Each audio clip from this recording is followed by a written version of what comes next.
नमस्कार दोस्तों, TGT PGT art forum पे आप सभी का स्वागत है। टीजीटी पीजीटी से रिलेटेड हम कुछ चुनिंदा प्रश्नों को लेकर आप के समक्ष उपस्थित हुए हैं और आज का जो टॉपिक है हमारा वो पाश्चात्य कला से रिलेटेड है, क्योंकि लगभग 10% मार्क्स के ये भी आते हैं तो इनको भी जानना बहुत ज़रूरी है। तो चलिए स्टार्ट करते हैं। तो जो पहला क्वेश्चन है हमारा वो है, हवाई जहाज़ का सर्वप्रथम रेखांकन किस कलाकार ने किया? ऑप्शंस हैं Pablo Picasso, Leonardo da Vinci, Van Gogh, Henri Matisse. तो इसका जो राइट आंसर हो जाएगा वो हो जाएगा option number B, Leonardo da Vinci. Option number B, Leonardo da Vinci. चलिए नेक्स्ट बात करते हैं। कौन लिथोग्राफ पोस्टर के लिए प्रसिद्ध है? ऑप्शंस हैं पाब्लो पिकासो, तुलुज लावे, ई अल्काजी, डेंगा। तो इसका जो राइट आंसर हो जाएगा वो हो जाएगा ऑप्शन नंबर बी। कौन सा? ऑप्शन नंबर बी, तुलुज लावे। लिथोग्राफ पोस्टर के लिए तुलुज लावे फेमस हैं। चलिए नेक्स्ट बात करते हैं। कौन सी शैली में रंगीन कांच की खिड़कियां कला अस्तित्व में आई? मतलब किस कला में रंगीन कांच की खिड़कियों का प्रयोग किया गया है? ऑप्शंस हैं बाइजेंटाइन, गोथिक, यूनानी, ईरानी। तो इसका जो राइट आंसर हो जाएगा वो हो जाएगा option number B, Gothic. Gothic कला में जो है रंगीन कांच की खिड़कियों का प्रयोग किया गया है।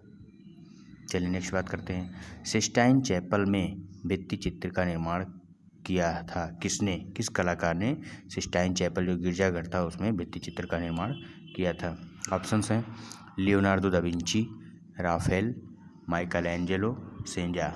इसका जो राइट आंसर होगा वो हो जाएगा option number C, Michelangelo. Sistine Chapel का जो भित्ति चित्रण का कार्य है और छत का कार्य है वो माइकल एंजेलो ने किया था। चलिए नेक्स्ट बात करते हैं। तैल चित्रण का आविष्कार किया था? ऑप्शंस हैं बेलनी बंधु, कैरेच्ची बंधु, वान आइक बंधु, इनमें से कोई नहीं। तो इसका जो राइट आंसर होगा वो हो जाएगा ऑप्शन नंबर सी, वान आइक बंधु ने तैल चित्रण का आविष्कार किया था।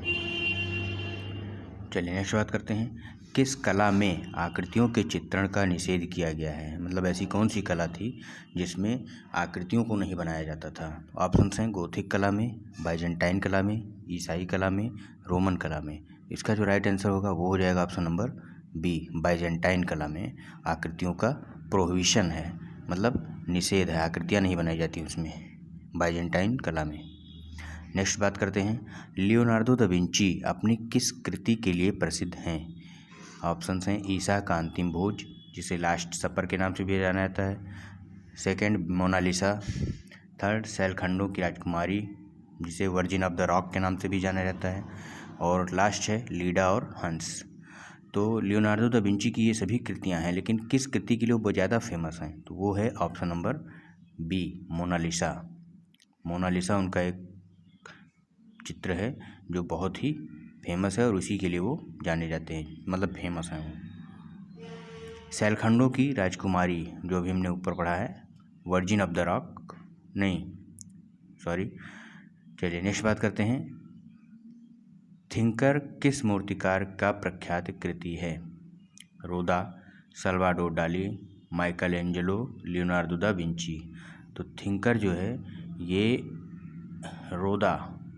रोदा की मूर्तियाँ हैं, रोदा की मूर्ति है थिंकर, इन्होंने बनाया है। Option number A. चलिए नेक्स्ट बात करते हैं। इटली का वयोवृद्ध कलाचार्य कहा जाता है? टिशियन को, आंद्रिया मांतेना को, ड्यूरर को, तिंतोरेतो को। तो इसका जो राइट आंसर होगा वो हो जाएगा ऑप्शन नंबर ए, टिशियन को। इटली का वयोवृद्ध कलाकार टिशियन को कहा जाता है। चलिए नेक्स्ट बात करते हैं। स्वर्णिम सिद्धांत के अनुसार कागज पर चित्र को किस अनुपात में रखा जाता है? तो ऑप्शंस हैं 2:3, 6:7, 1:1, 4:6।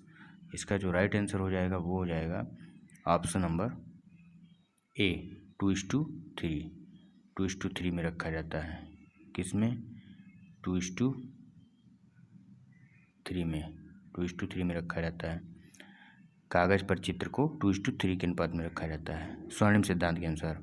चलिए नेक्स्ट बात करते हैं। स्वर्णिम सिद्धांत का प्रतिपादन किन कलाकारों ने दिया? ऑप्शन हैं भारतीय, यूरोपियन, अमेरिकन, यूनानी। तो इसका जो राइट आंसर होगा वो होगा ऑप्शन नंबर डी, यूनानियों ने दिया था। नेक्स्ट बात करते हैं। कांच के रंगीन टुकड़ों की चित्रकारी किस चलिए नेक्स्ट बात करते हैं। कांच के रंगीन टुकड़ों की चित्रकारी किस कला में प्राप्त होती है?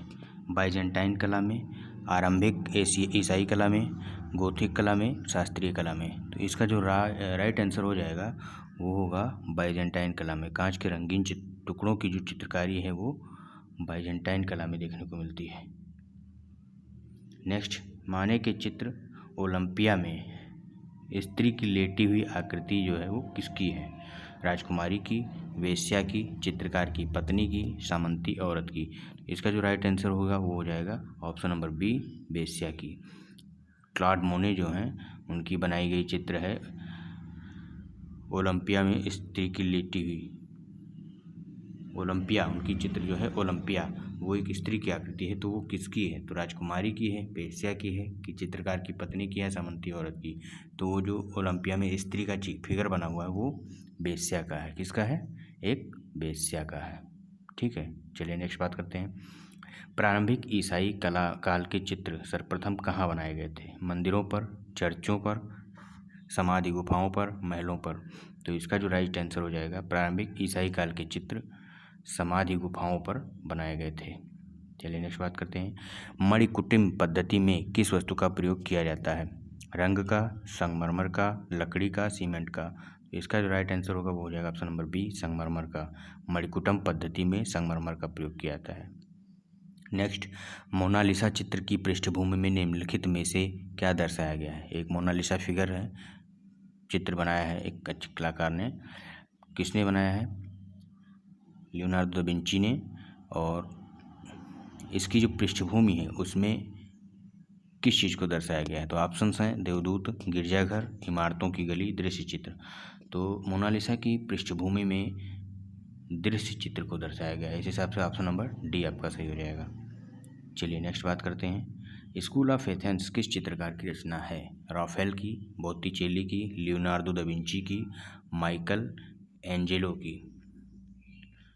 तो इसका जो राइट आंसर हो जाएगा स्कूल ऑफ एथेंस वो हो जाएगा राफेल की। किसकी? राफेल की।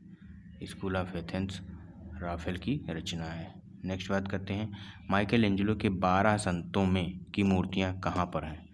सेंट पीटर्स गिरजा में, सेंट मैथ्यू गिरजा में, सिस्टाइन गिरजा में, उपरोक्त में से किसी में नहीं। तो माइकल एंजेलो ने जो 12 संतों की मूर्तियां बनाई हैं वो सेंट पीटर्स गिरजा में बनाई है। Option number A. Next, Gothic शैली के स्थापत्य का जन्म इससे हुआ, मतलब किस चीज़ से हुआ है? किस चैपल से हुआ है? नोट्रे-डेम गिरजा से, सेंट डेनिस गिरजा से, एमियस गिरजा से, रेम्स गिरजा से। तो इसका जो राइट आंसर हो जाएगा वो हो जाएगा option number B, Saint Denis गिरजा से गोथिक कला के स्थापत्य की शुरुआत हुई है। नेक्स्ट, गोथिक युग का चित्रकार जिसके चित्रों ने पुनर्जागरण काल की चित्रकला को जन्म दिया, कौन सा ऐसा कलाकार था जिसने पुनर्जागरण काल की चित्रकला को जन्म दिया? वो गोथिक युग का चित्रकार था, लेकिन उसकी एक चित्र ने पुनर्जागरण काल की चित्रकला को इनिशिएटिव दिया, शुरुआत किया उसका। चिमाबू, दुच्चो, जियोत्तो, बॉत्तिचेली। तो इसका जो राइट आंसर होगा वो होगा जियोत्तो, ऑप्शन नंबर सी। इनकी चित्र से पुनर्जागरण काल की शुरुआत हुई है। ये गोथिक कलाकार थे। चलिए नेक्स्ट बात करते हैं। होली फैमिली पेंटिंग का चित्रकार है वान गाग, पालसेजा, रेम्ब्रा, माइकल एंजेलो। तो होली फैमिली पेंटिंग के जो चित्रकार हैं वो माइकल एंजेलो हैं। चलो नेक्स्ट बात करते हैं। The secret life of Salvador डाली का लेखक है, ये एक बुक है, इसके लेखक कौन है? Andre Breton, George Orwell, Sigmund Freud, Salvador Dali. तो इसके लेखक स्वयं सल्वाडोर डाली हैं, सीक्रेट लाइफ ऑफ सल्वाडोर डाली के। नेक्स्ट है वर्जिन ऑफ रॉक्स, जिसे मैडोना ऑफ द रॉक्स भी कहा जाता है, जो पुनर्जागरण कला की अवधि में 1483 के समय की है, किस कलाकार की है? पुनर्जागरण काल भी क्या है 1400 के आसपास से शुरुआत होती है, तो उसके समय की ये कृति है वर्जिन ऑफ रॉक्स, और इसे मैडोना ऑफ द रॉक्स के नाम से भी जाना जाता है। इसको किस कलाकार ने निर्मित किया था? माइकल एंजेलो ने, लियोनार्डो दा विंची ने, डोनाटेली ने और गेटो डेमोडेन ने। तो इसका जो राइट आंसर होगा वो वर्जिन ऑफ द रॉक्स का Leonardo da Vinci, virgin of the rocks को लियोनार्डो दा विंची ने बनाया था।